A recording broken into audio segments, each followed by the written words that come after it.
Hey everyone, welcome back to Cooking with Julia. Thank you for joining us today. I first just want to say how excited I am that you guys are excited that we're doing these videos. It really meant a lot to me to have all of your love. If you do have any recipes that you want us to make, please let me know in the comments. Please also make sure to share with your friends and family and encourage them to subscribe too. Thank you to my 27 subscribers. That's a big deal for us in just 2 days' time. All right, so we're gonna go ahead and get started with our next recipe. Today we're doing a vegan tikka masala. I did adapt this recipe from Nora Cooks. So she does a ton of vegan recipes. They're all super awesome. So I've learned a lot of my vegan cooking from her blog. Definitely check that out.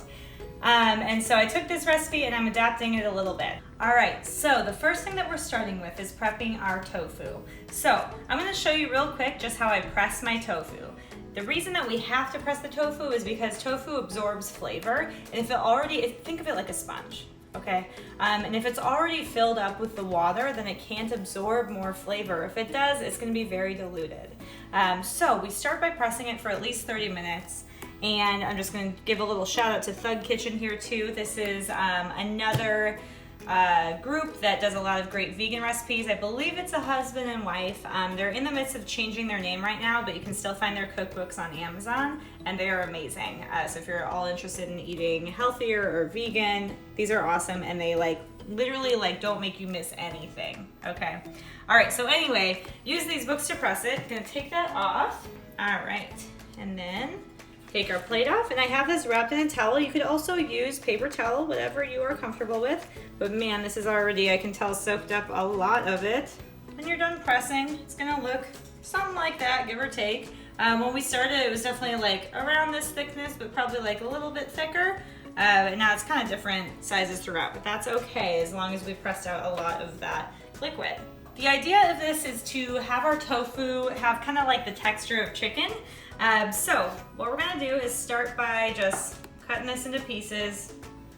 No real technique here, just making it so that it's easier to tear off without having too much to do. All right, I'm just gonna tear off pieces of this tofu and put them in this bag because then I'm gonna toss them with cornstarch, a dash of salt, and some olive oil. So her recipe originally calls for 2 blocks of tofu, but I like to mix it up a little bit. I like to do the tofu and then do some chickpeas as well for some added protein and for something that's not processed. So tofu is a processed food. Now this is still healthy because it's not it still has healthy things in it, right? And the process isn't terrible for you, right? So we're gonna do that, and then we'll add in the chickpeas to get some more protein and a different texture. All right, so now that we have this all torn up in here, we're gonna add our cornstarch. That's gonna just help it kind of have that texture on it, kind of like a coated texture, and it's gonna help it brown a bit too. Our olive oil, just a little dash of salt. All right, so we're gonna zip this up, and then we're gonna shake it up. Oh, yeah. All right, now we're gonna take this and just spread it out on our pan here. All right, so now that we have this spread out on our pan, I'm gonna go pop this in the oven. It's set to 400 degrees, and we're gonna put it in there for about 25 to 30 minutes. Oh, hello there. I was just taking a quick wine break, but welcome back. Next thing, we are going to chop our onion. So, one thing I forgot to mention, it is so important to read the entire recipe and think about any prep that you have to do before you start actually cooking. So our tofu is fine in there, right? We didn't have to do everything before we started that because that's gonna be sitting in there for 25 to 30 minutes. It can cool off before we toss it in the dish and it'll be okay. But once we get things rolling on our skillet, we gotta be ready, all right? So I always make sure now, I've made my mistakes in the past, but you always check everything and have it prepped before you start cooking in the skillet. All right, so first things first, we're gonna chop our onion.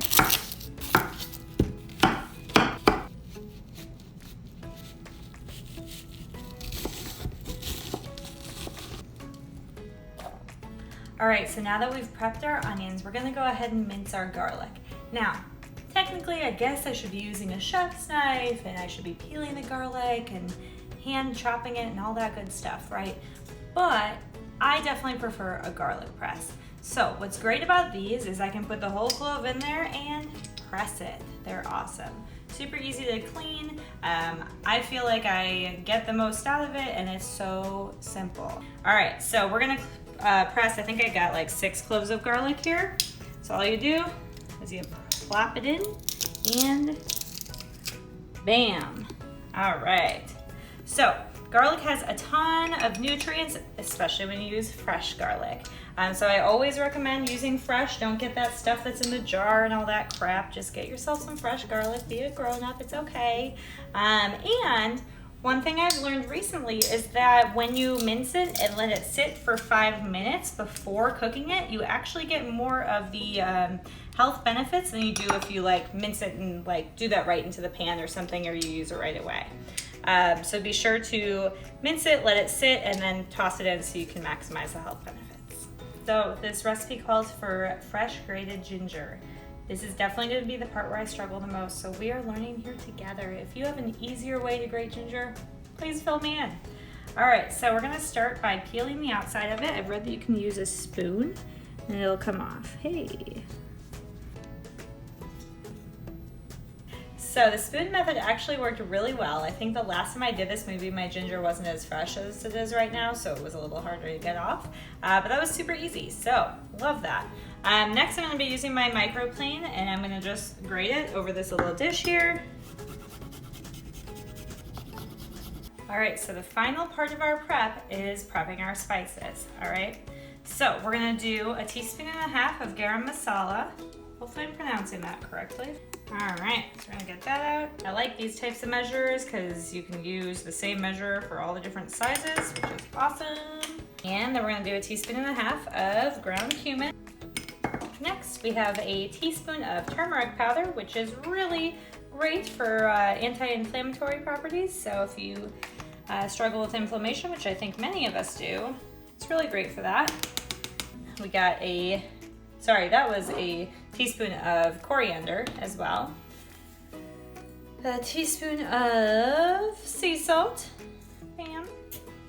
Salt is the best flavor enhancer in the entire world, if used properly. 1/4 teaspoon of cayenne pepper, which honestly I'm gonna keep on deck because we like things spicy, so I might end up adding a little bit more towards the end after we taste how the sauce is too. Now, before we get moving on, I'm gonna tell you just real quick about this Penzeys curry spice. So I actually, last time we made this, I tasted it and it was like, it still needs a little bit of something. So I grabbed this jar from my cabinet and I just shook this on to enhance the flavor. So I'll be doing that when I make it this time, and I wanted to introduce it now before you're like, hey, what is that? Penzeys spices are awesome. They're based out of Wisconsin, and they do a lot of great things for social justice, and like it really is a great company to get behind. And they also have a ton of great deals all the time, so check them out. All right, so that's our spices. Okay, so now it's time to actually cook all of our ingredients together.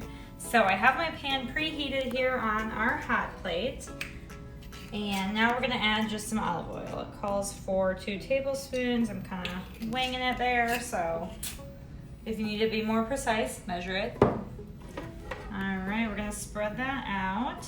Now, since our pan is hot, I can actually remove it from the heat. It's still gonna retain the temperature, so we're gonna keep moving. We have our onions. We're gonna add these in and give it a little mix. All right. And we're gonna let those saute for about 3 to 4 minutes, at which point we'll be adding our ginger and garlic. Now while that's cooking, I'm gonna show you our tofu. So, we took this out of the oven, and there we have it. It actually looks like chicken, doesn't it? It's kind of crazy. So it's actually gonna like make you feel like you're still eating chicken tikka masala, which is awesome. Now, one thing I love about this dish is it tastes just as good as takeout, and you're saving money. You know what's in it, so sometimes just knowing the ingredients, you know you're cooking healthier. Is this the healthiest option? Probably not. We have full fat coconut milk in here, we have olive oil, so it may not be the healthiest thing in the entire world, right? But it's better for us than getting the takeout because we know what's in it, we're making it ourselves. And I am truly amazed at how awesome it is.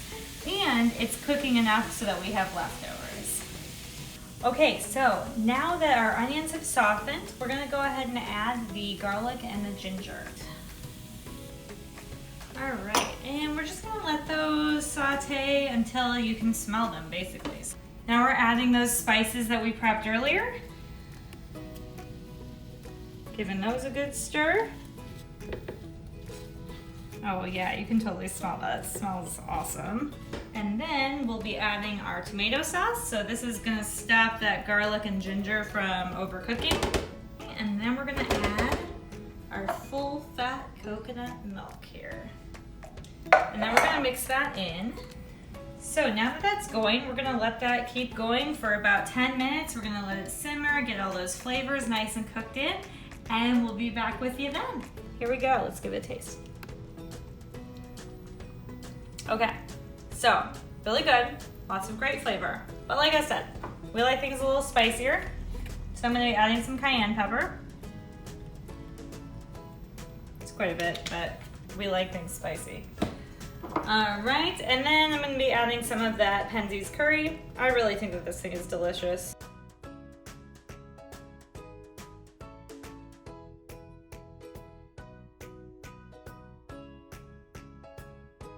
All right, so now that we've had this simmering for about 10 minutes, we're gonna go ahead and we're gonna add in the tofu, the chickpeas, and we're gonna add a little bit of spinach to get some more nutrients in there. We have made some brown rice. So we're gonna serve this over brown rice tonight, and I didn't make the naan, but we're taking the naan from the grocery store, and we are adding some vegan butter and garlic powder and shallot powder, actually. So it'll be really good.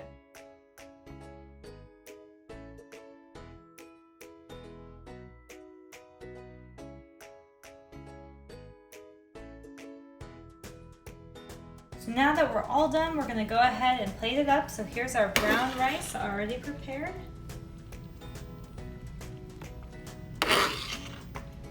Make sure we get a little bit of everything in there, huh? All right. Now, if you are a cilantro fan, you can go ahead and top it with cilantro. Me and Jan, not so much. So the spinach is gonna be our added color in there. But yeah, if you wanna add some cilantro, you just sprinkle that over top and it'll look perfect. Thanks for joining for another episode of Cooking with Julia. I hope you enjoyed. Please make sure to click that subscribe button so that you get all of our updates. And please let me know in those comments what you wanna see from us next time, okay? Thank you so much for joining. We'll see you next time.